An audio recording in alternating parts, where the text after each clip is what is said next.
صلاة يا رسول الله عليكم سلام يا لا إله لا إله لا إله لا إله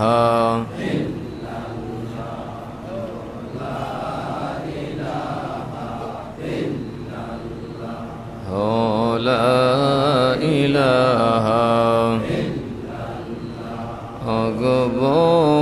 বহুদূরে Medina আমরা কেমনে যাব জানি না গো বহু দূরে মদিনা আমরা কেমনে যাব জানি না ওগো দয়াল আল্লাহ দয়া করো দয়াল আল্লাহ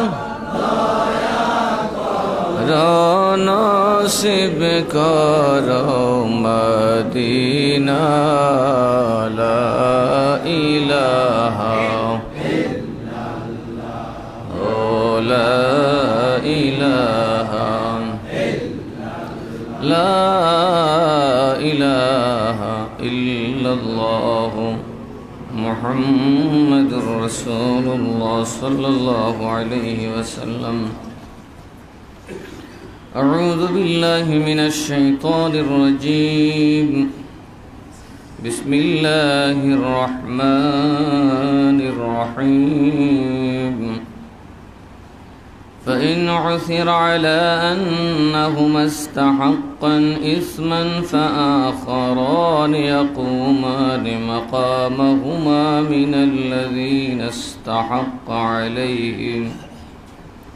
عليهم الأوليان فيقسمان بالله لشهادتنا أحق من شهادتهما وما اعتدينا إنا إذا لمن الظالمين ذلك أدنى أن يأتوا بالشهادة على وجهها أو يخافون أن ترد أيمان بعد أيمانهم واتقوا الله واسمعوا والله لا يهدي القوم الفاسقين صدق الله المولانا العظيم وصدق رسوله النبي الحبيب الكريم ونحن على ذلك من الشاهدين والشاكرين ربي صل وسلم وبارك عليه محترم مسلمين الكرام السلام عليكم ورحمة الله وبركاته মহান আল্লাহ তাআলা আমাদেরকে পবিত্র সালাতুল জুমআ আদায় করার তৌফিক দিয়েছেন সকলে বলি আলহামদুলিল্লাহ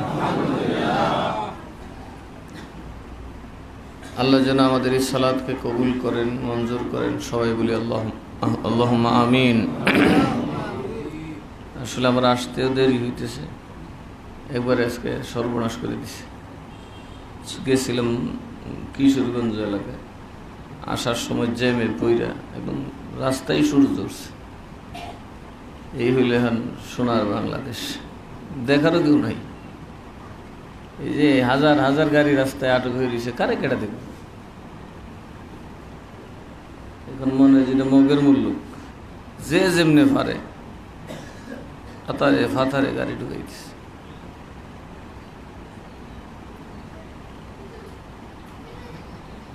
এই হলো অবস্থা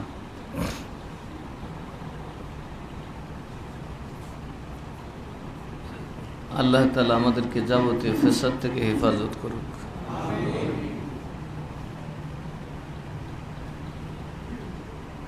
বিশেষত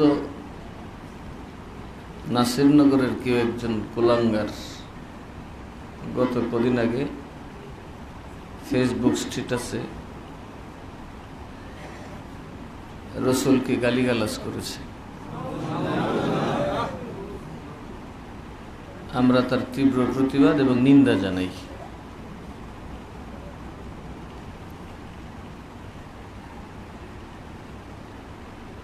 সবাই সতর্ক থাকবেন যাতে কোনো অনাকাঙ্ক্ষিত কিছু না ঘটে, এটা আবার যেন আমাদের নামে একটা কলঙ্ক আবার না হয়।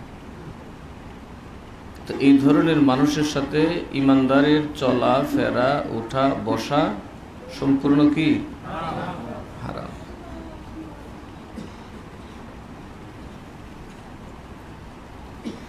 আল্লাহ যেন এই ধরনের অপদার্থ কুলাঙ্গার মূর্খদের থেকে হেফাজত করেন। আসলে কিছু মানুষ লেখাপড়া করে, এটারে অল্প বিদ্যা বয়ন করি, জুতারে কয় আলমারি। সমস্যা তো এখানে, ঠিক না কথাটা? অল্প বিদ্যা বয়ন করি, জুতারে কয়। আসলে মানুষ জানে না কিছুই, কিন্তু তার আলাপ সালাপ দেখলে একটা মানুষ কথা বললে খুব সতর্কতার সাথে কথা বলতে হয়, যখন তার জ্ঞানের স্বল্পতা থাকে একটা বিষয়ে, ঠিক না বেঠিক? আল্লাহ কাছে দোয়া করি তাদের যেন শুভ বুদ্ধি উদয় হয়।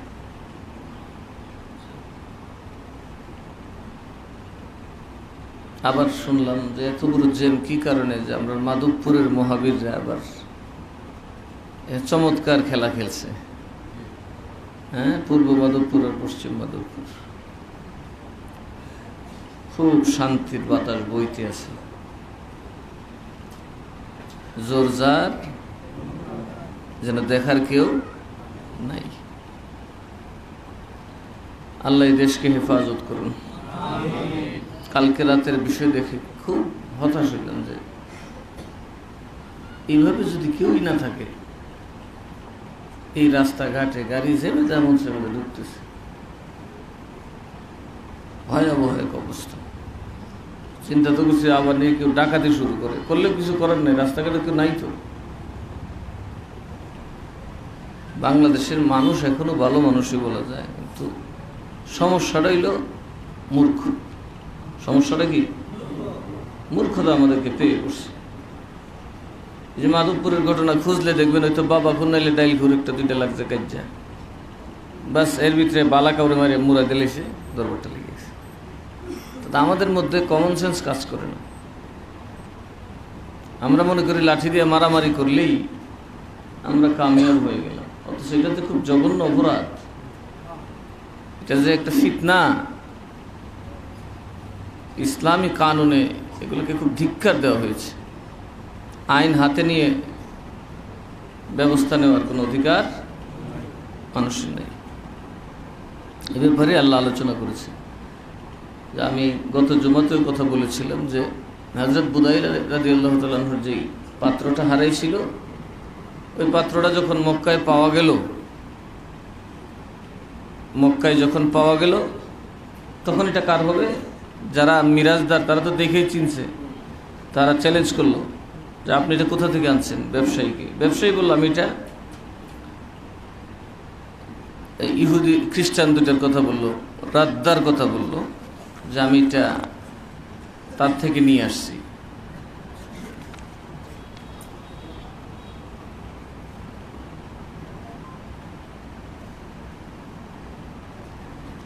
আদি ইবনে বাদ্দা। তো সে এখন তো যার কাছ থেকে কিনছে চুরির মাল না, এখন তো ওরে হয় না, মালিকের দলে তারে ধরছে, যেটা জবাব না দিয়ে যেতে পারবে না। তখনই আল্লাহ তাআলা আগের যে শপথ ছিল আবার ঘুরাই বললেন, মিথ্যাবাদী শপথকারীদেরকে সরায়া যারা ওই মালের হকদার দাবি করে তাদের থেকে দুইজন ভালো মানুষ, সৎ মানুষকে শপথ করে বলতে হবে।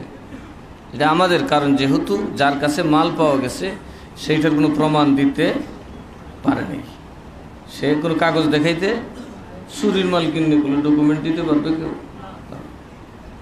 এই ব্যাপারে আল্লাহ আলোচনা করেছে। বিসমিল্লাহির রহমানির রহিম। فإن عثر على أنهما استحقا إثما فآخران يقومان مقامهما من الذين استحق عليهم الأوليان অতঃপর যদি ওই বস্তুর হদিস মিলে যে তারা দুইজন কোনো অপরাধী হয়েছে, অর্থাৎ সাক্ষী যদি পরবর্তীতে প্রমাণ হয় তারা কোনো দণ্ডিত পাপের আসামি অথবা চোর অথবা খারাপ মানুষ, তাহলে তাদের সাক্ষ্য কি হয়ে যাবে? বাতিল হয়ে যাবে। তাদের জায়গায় তাদের থেকে আরও বেটার, আরও ভালো, আরও উত্তম মানুষ কি হবে? সাক্ষীর স্থলাভিষিক্ত হবে। তাদের থেকে যারা কি করেছে? সাক্ষীকে ক্ষতিগ্রস্ত করেছে। ফায়ুকসিমানে বিল্লাহি লা শাহাদাতুনা আহাক্কু মিন শাহাদাতিহিমা, যারা মৃত ব্যক্তির অধিক নিকটের হয় তারা আল্লাহর শপথ করে বলবে আমাদের সাক্ষ্য অধিকতর সত্য ওই দুইজন লোকের সাক্ষীর চেয়ে। ওমা আতাদাইনা, আমরা সীমা লঙ্ঘন করিনি। ইন্না ইযান লামিনাজ জালিমিন, এমন করলে আমরা জালিমদের অন্তর্ভুক্ত হব। কাদের অন্তর্ভুক্ত হব? জালিমদের অন্তর্ভুক্ত হব। এই নাম, এইভাবে তারা নতুনরা শপথ করতে হবে। ذلك أدنى أن يأتوا بالشهادة على وجهها أو يخافون أن ترد أيمان بعد أيمانهم। এই পদ্ধতিটা অধিকতর কাছাকাছি এই কথার যে সাক্ষ্য যেমন হওয়া চাই তেমনিভাবে আদায় করবে।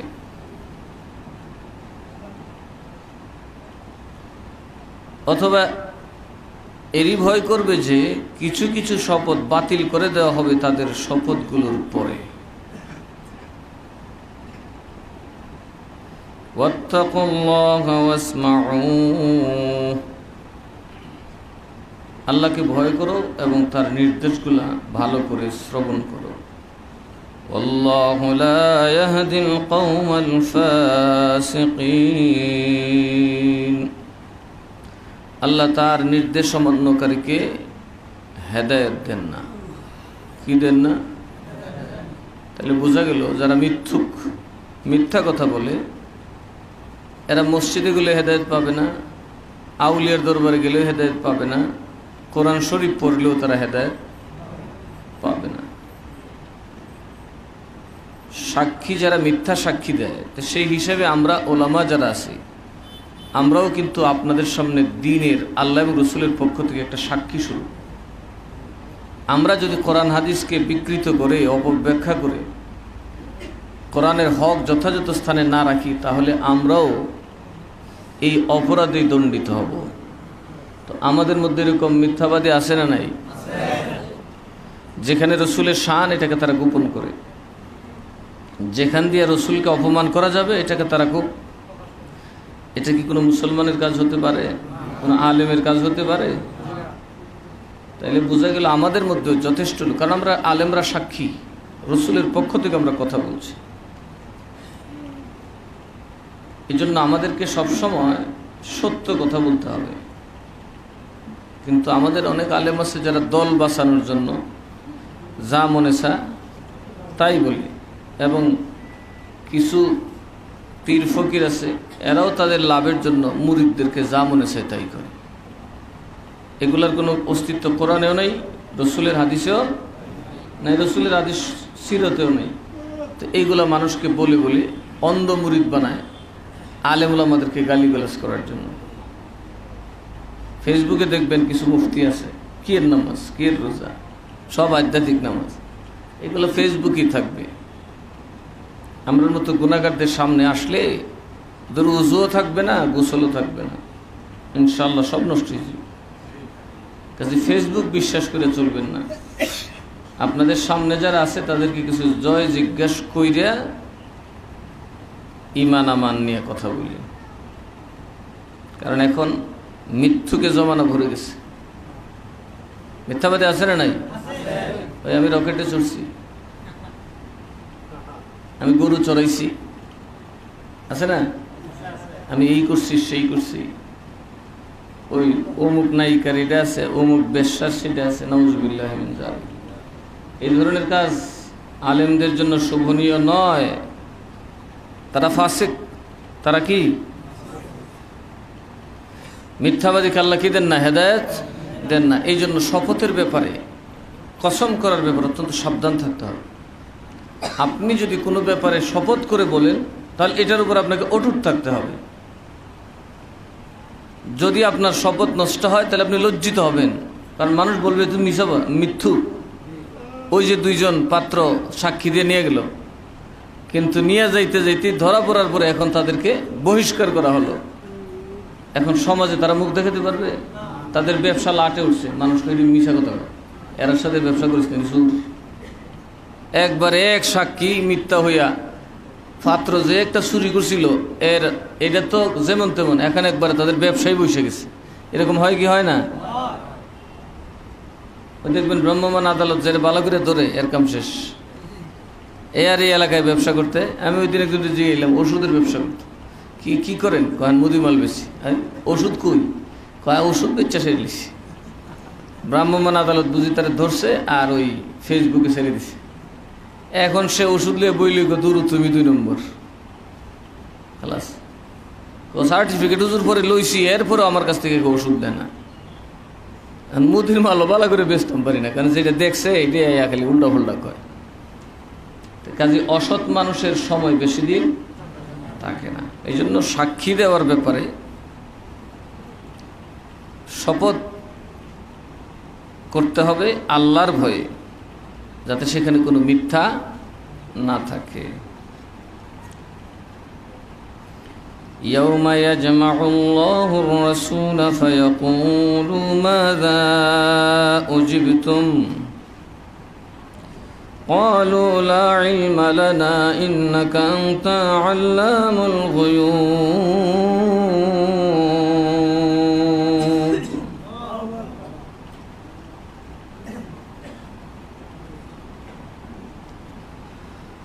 আল্লাহ যখন কিয়ামতের দিন সব কটাকে একত্রিত করবেন, আদম থেকে নিয়ে একদম শেষ মানুষ সহ সবাই যখন এক জায়গায় করবেন, সমস্ত নবীদেরকে আল্লাহ জিজ্ঞেস করবেন, আগে তোমাদের জবাব দিতে হবে। সেটা কি? মাযা উজিবতুম, তোমরা জবাব কি? আল্লাহ রাসূলদেরকে কি বলবেন? তোমরা দাওয়াত দিছিলা উম্মতকে? রাসূলগণ বলবেন, হ্যাঁ দিছিলাম তো।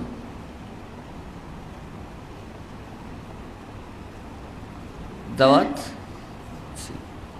ইন্নাকা আনতা আল্লামুল গুয়ুব, এটার যে তাফসীর করছেন মুফাসসিরগণ, শেষে নবীরা বলবেন, কথা বুঝবেন, আল্লাহ বলবেন তোমরা যে দাওয়াত দিছিলা জবাব কি পাইছিলা? নবীরা বলবে ক্বালু লা ইলমা লানা, আমাদের কোনো জ্ঞান নাই। ইন্নাকা আনতা আল্লামুল গুয়ুব, আপনি সকল গায়েবের বিষয় জানেন। এই প্রসঙ্গে একখানা হাদিস পাক আছে তাফসীরে রুহুল বায়ানের মধ্যে, যেমন ইন্না আরসালনাকা শাহিদের মধ্যে আছে।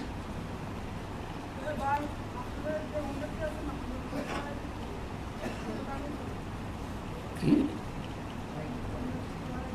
ফয়সালা কিটা হোন্ডার? ও একটু সাইড করে দিয়ে, বাইরে তো মানুষ বসতে হয়। দোয়া করেন এবার নভেম্বর মাস আসলে একটু মসজিদের কাজে ধরতে পারে কিনা ইনশাআল্লাহ। নবীগণ সমস্ত মানুষকে যখন আল্লাহ তাআলা কিয়ামতের দিন হাশরের মাঠে জমায়েত হবে, সর্বপ্রথম নবীদেরকে আল্লাহ জিজ্ঞেস করবেন তোমাদের জবাব কি? আমি যে তোমাদেরকে দাওয়াত দেওয়ার জন্য পাঠাইলাম, এই দাওয়াতের পরও এই এত ফাঁসে কাফের মুশরিক জাহান্নামী কেন হইত? তোমরার জবাবটা আগে দাও। এরা তোমাদেরকে কি জবাব দিয়েছিল? কারণ সেদিন পাবলিক বলবে কি নবী টবি চিনছি না, আল্লাহ গো আমরা নবী দেখছি না, আল্লাহ আমরা নবী টবি পাইছি না, আল্লাহ আমরা মাফ করো। বুঝেন না মানুষ সিফাত পড়লে কি করে?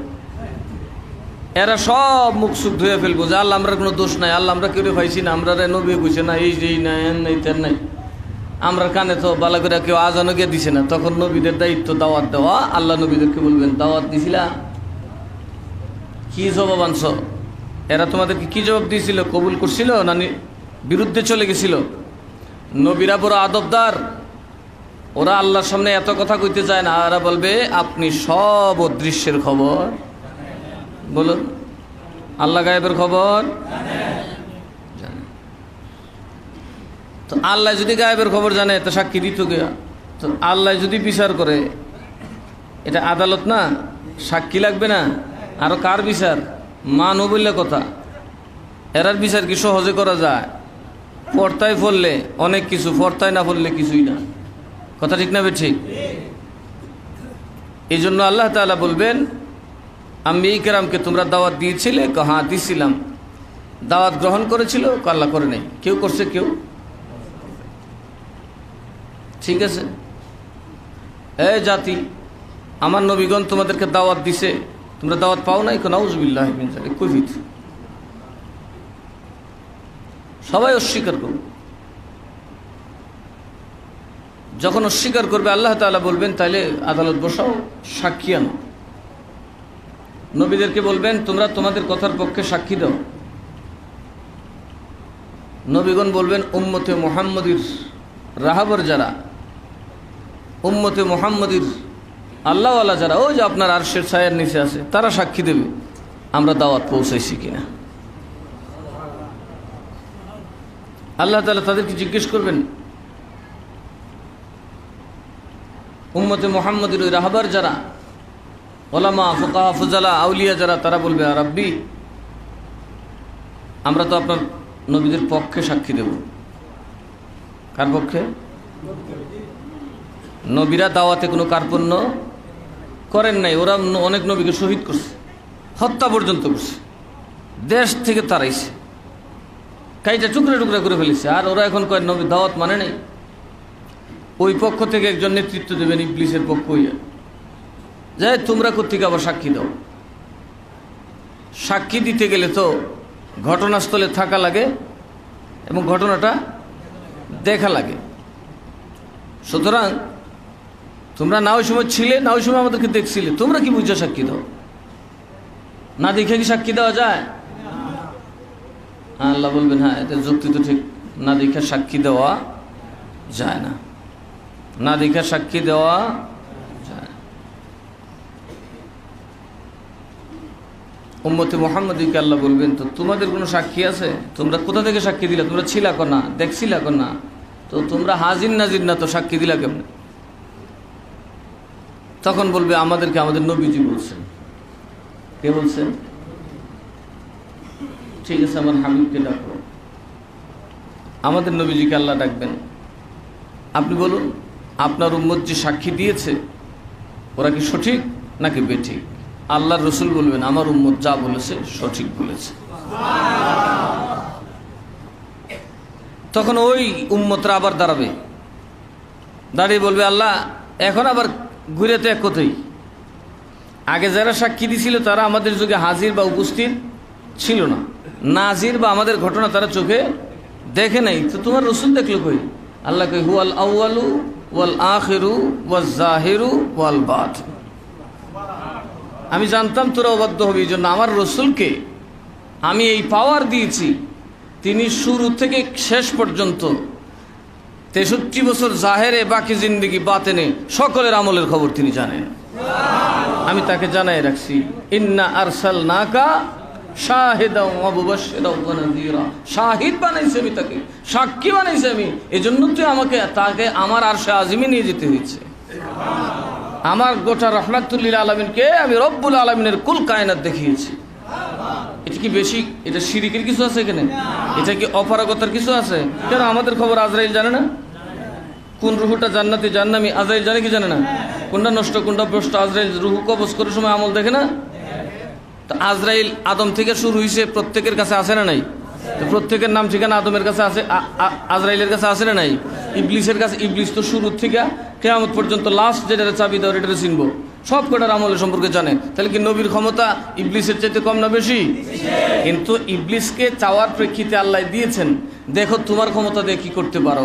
আজরাইলকে আল্লাহ তার কাজ সামলানোর জন্য ক্ষমতা দিয়েছেন, আর আল্লাহ রসুলকে আল্লাহ তাআলা নিজে শানে ডেকে নিয়ে আর সে আজিমে সেই যোগ্যতা দান করেছে। এটা সোজা বিষয়, হাজির নাজিরের বিষয়। শিরিক কত একটা সোজা কথা। জাহেলরা তো নিচে যেতে পারে না, কোনই দুর্বল, ইলমে তারা দুর্বল, এই জন্য ফট করে শিরিক বলে ফেলে। আসলে বিষয়টা অনেকে, বিশেষ করে উলামায়ে দেওবন্দ, ওরা তো শিরিক বলতেই পারে না, কারণ ওদের অনেক শেখ, ওদের অনেক মাশায়েখের ব্যাপারে ওরা যে কথা বলছে, এরাই অনেক কিছু অনেক জায়গায় একসাথে সারা দুনিয়া হাজির হইতে পারে। বাংলাদেশে থেকে আরব থেকে মানুষ বাঁচাইতে পারে, সাগর থেকে জাহাজ ভাসাইতে পারে। আমরা বললে শিরিক হয়ে যায়।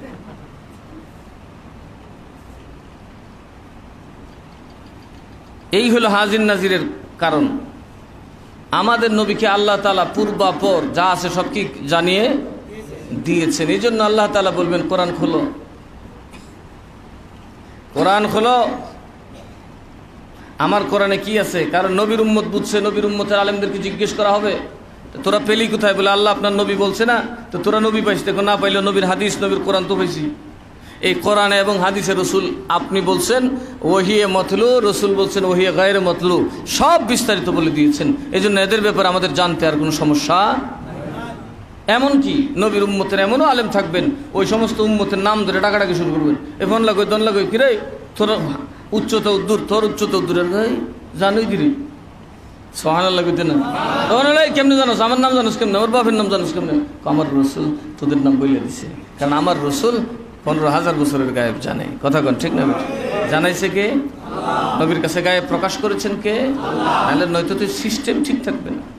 ওই আল্লাহ নবীর উপর যখন সবাই আপত্তি দিবে, তখন আল্লাহর রসুলের উপর আপত্তি দিলে আল্লাহ বলবেন এখন এটা কার্যকর হবে না। ইন্না আরসালনাকা শাহিদা, আমি আমার হাবিবকে পাঠিয়েছি সাক্ষী বানায়া, তার সাক্ষীর উপর আপত্তি করার সুযোগ কারণ নাই, কারণ তিনি মিথ্যা বলেন।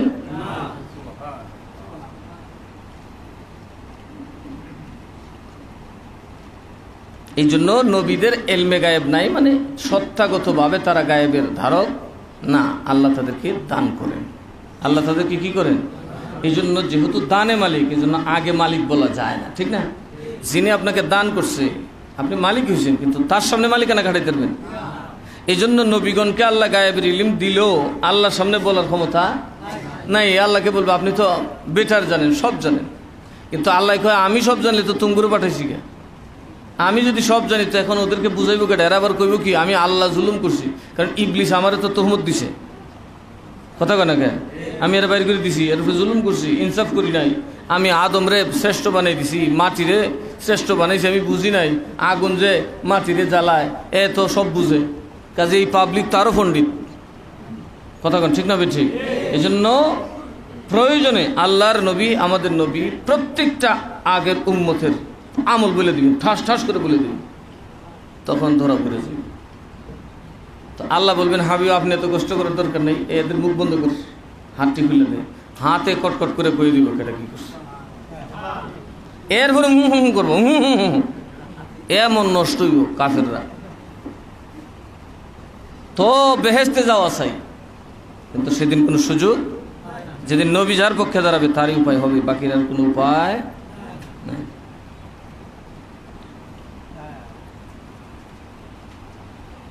وَإِذْ قَالَ اللَّهُ يَا عِيسَى ابْنُ مَرْيَمَ اذْكُرْ نِعْمَتِي عَلَيْكَ وَعَلَى وَالِدَتِكَ। আল্লাহ বলবেন হে মারিয়াম, মরিয়মের ছেলে ঈসা, তোমারে যে আমি নিয়ামত দিছি, মরা মানুষ জিন্দা করে ফেলাইতা, মাটির পাখিরে ফু দিলে এটা জীবিত পাখি হয়ে যেত, জন্মান্ধকে হাত দিলে কি হয়ে যেত, চোখ খুলে যেত, আর অনেক কিছু। এবং তোমার মায়ের উপর যে করুণা করেছি, তোমার মাকে আমি আল্লাহর ওলির দফতরে নাম দিয়েছি, আমি রূহুল্লাহকে তার মধ্যে স্থান দিয়েছি। ঈসা আমার কুদরতের প্রকাশস্থল বিকাশস্থল বানিয়েছি। তার পক্ষে আমি আমার সাইয়্যিদুল মুরসালিন রসুল হক কিবরিয়ার জবানে পাকে কোরআন নাজিল করেছি। ইয আইয়াতুকা বিরূহিল কুদুস, যখন তোমাকে আমি পবিত্র আত্মা দ্বারা সাহায্য করেছিলাম। তুকাল্লিমুন নাসা ফিল মাহদি ওয়া কাহলা, তুমি মানুষের সাথে কথা বলতে দুলনাই থেকে। কোথায় থাকতে? ঈসা আলাইহিস সালাম কথা বলতো কি? কচি বাচ্চা দুলনাই দুলে কথা বলতো, মানুষের সাথে আলাপ সালাপ করতো, বিচার ফাইসালা পর্যন্ত উনি করতে পারতেন। তখনই উনি নবী এবং পরিপক্ক বয়সেও।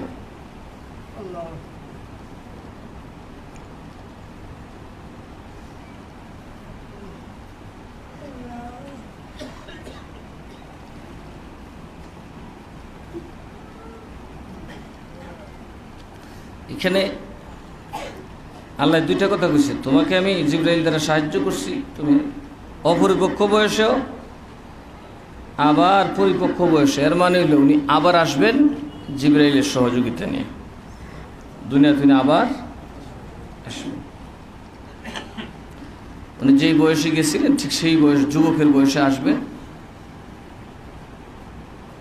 এবং আয়েশা খ্রিস্টানদেরকে বলবেন, ইন্নী আব্দুল্লাহ, আমি আল্লাহর বান্দা, আমি আল্লাহর বান্দা, আমাকে নিয়ে তোমরা শিরক করিও না।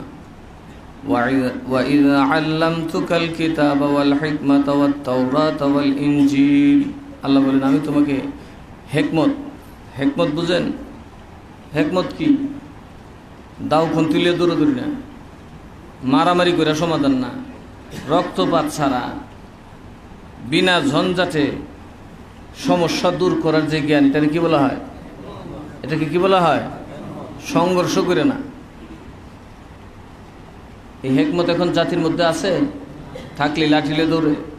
এরা কি বুঝছে এই মাধবপুরে আমি যাই লই? এরা কত বড় অথর্ব, এদের জন্য এরা সারাটা দেশের মানুষকে কত কষ্ট দিছে। অন্তত হাজার হাজার গাড়ি রোডের মধ্যে ব্লক লাগিয়ে পড়ে দিচ্ছে, এরা মারামারি করে। তো এগুলো কি মানুষ? যেই মানুষ অন্ধ হয়ে যায়, রাগে অন্ধ হয়ে যায়, অপরের ক্ষতিটা চিন্তা করে না, তাকে কি মানুষ বলা যায়? আমরা তো ওইরকম অমানুষ হয়ে গেছি। আপনারা বলি না, আমি বলতেছি আমার মতো মানুষ। আমরা এরকম এখন অমানুষ হয়ে গেছি। একটা যৌক্তিক দাবি থাকতো, একটা রাষ্ট্রীয় ব্যাপার থাকতো, ঠিক না কথাটা? কইবই তো, অযথা নিজেরা মারামারি খুন খারাপি শুরু করছে। একটার দোকান ফুরে লিখতেছে, আরেকটার বাড়ি ভেঙে লিখতেছে। এগুলো কি মানুষের কাজ? কারণ আমাদের থেকে হিকমত উঠে গেছে। দ্বিতীয়ত, তোমাকে শিক্ষা দিচ্ছি তাওরাত এবং ইনজিল, আমাদের মধ্যে কোরআনের কোনো জ্ঞান নাই, কোরআনের জ্ঞান নাই। কাজে কোরআনের জ্ঞান চলে গেলে আর হিকমত আসবে না। وَإِذْ تَخْلُقُ مِنَ الطِّينِ كَهَيْئَةِ الطَّيْرِ بِإِذْنِي فَتَنفُخُ فِيهَا فَتَكُونُ طَيْرًا بِإِذْنِي وَتُبْرِئُ الْأَكْمَهَ وَالْأَبْرَصَ بِإِذْنِي, তুমি আমার নির্দেশে পাখি বানাইতে মাটি দিয়ে ফু দিতে, আমি আল্লাহর নির্দেশে সেটা জিন্দা হয়ে যেত। কার নির্দেশে? কথা বুঝবেন। আউলিয়া আম্বিয়ারা যদি মুর্দা জিন্দা করে, সেটা আল্লাহর মতো না। ফু দেওয়াটা তাদের কাজ, মূলত তাদের সাথে আল্লাহর এজিন, তাদের সাথে আল্লাহর রেজা, আল্লাহর অনুমতি থাকে। ওটা বুঝে আসছে? গৌসে পাক মুর্দা জিন্দা করছেন, এটা উনার পাওয়ার না, উনার দোয়া, উনার কাবিলিয়ত আর আল্লাহর দয়া। মহান আল্লাহ তার এই আশা পূরণের জন্য নির্দেশ দিয়েছেন, মুর্দা একমাত্র আল্লাহই জিন্দা করতে পারে। কে জিন্দা করতে পারে? আল্লাহ। কিন্তু মুর্দারের ভিতরে আত্মা ফেরত দেওয়া, সেটা দোয়ার মাধ্যমে আল্লাহ দেন। বুজুর্গদের দোয়া, বুজুর্গরা, এটা ঈসা আলাইহিস সালাম কখনোই আল্লাহ হতে পারেন না। যত আউলিয়ারা যদি মুর্দা জিন্দা করেন, তারা আল্লাহ হতে পারেন না, এটা তাদের কাজ না। তাদের দোয়া বুজুর্গির কারণে আল্লাহই জিন্দা করে দেন। যেমন ঈসা আলাইহিস সালামের এই পাখি মাটি দিয়ে বানাইছেন, ফু দিতেন, আর এটা জিন্দা হইয়া উঠতে শুরু করে দিত। ওয়া তুবরিউল আকমাহ ওয়াল আবরাসা বিইজনি। ওই যে জন্মান্ধকে তুমি হাত দিতে, একদম জন্মান্ধ, চোখ নাই, ওই একদম ক্লোজ। ঈসা আলাইহিস সালাম হাত দিত,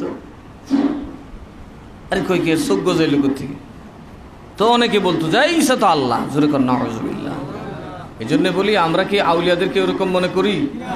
আছে কেউ এরকম আছে? আমরা আউলিয়াকে, আমরা অলির কাছে যাই তো সে আল্লাহরে বেশি মানে বিধায়, ঠিক না? আমার থেকে বেশি আল্লাহকে মানে জন্যই তো আমরা অলিদের কাছে যাই। তো এখানে আবার শিরিক ফতোয়া কিসের? এতে বোঝা যায় যারা শিরিক ফতোয়া দেয় আউলিয়াদের দুশমন, এরা আউলিয়াদের শান মান দেখতে পারে না। এবং কুষ্ঠরোগ কিন্তু ভালো হয় না, এখন এটা ভালো হয় না, দমানো যায়, কিন্তু এটা সুস্থ, পরিপূর্ণ সুস্থতা এটা আসে না।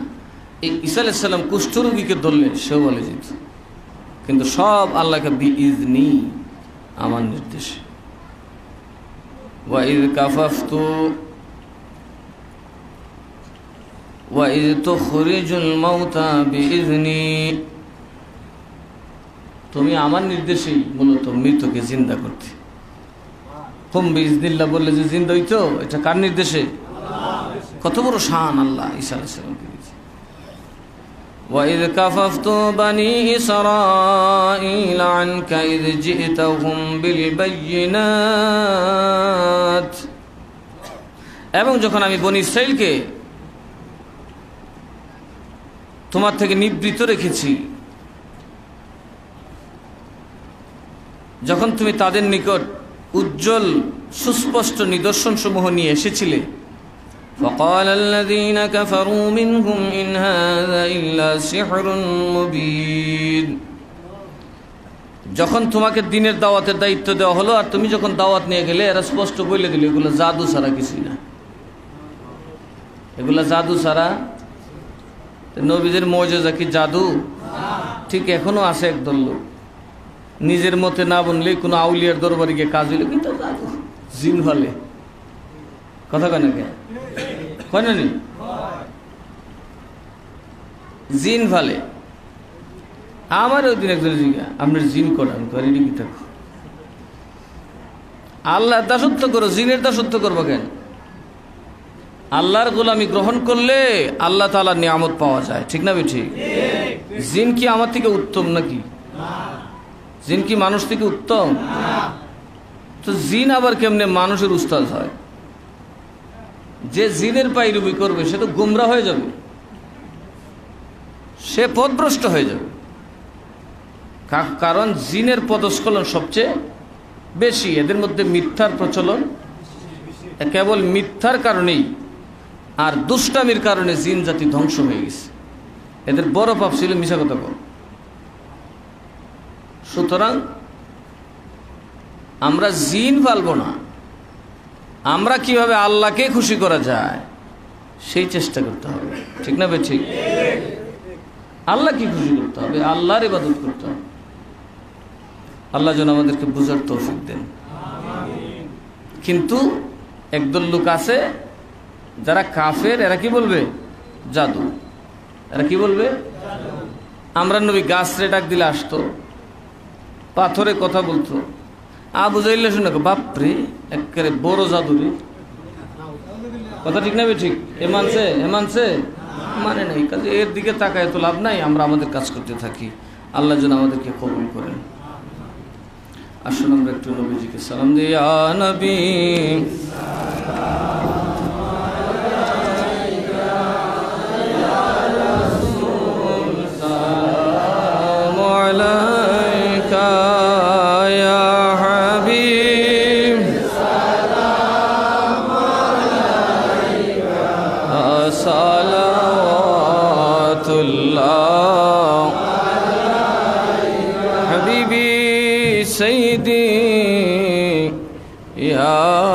رسول الله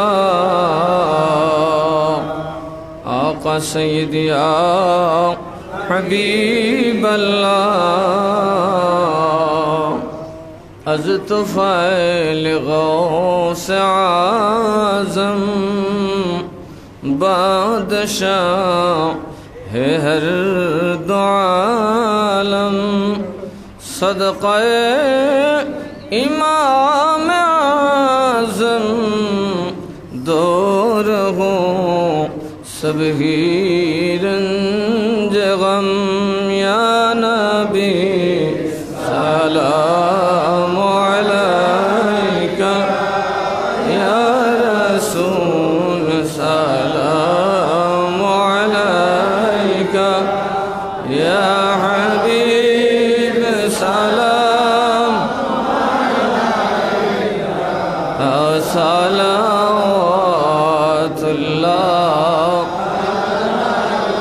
मुस्तफ़ा जाने रहमत पेला को सलाम, शम्अ बज़ में हिदायत पेला। वसल अज़म इमाम तुक़ा वन्नुक़ा, जलवाए शान कुदरत पेला को सलाम। मुस्तफ़ा जाने रहमत पेला को सलाम, शम्अ बज़ में हिदायत पेला।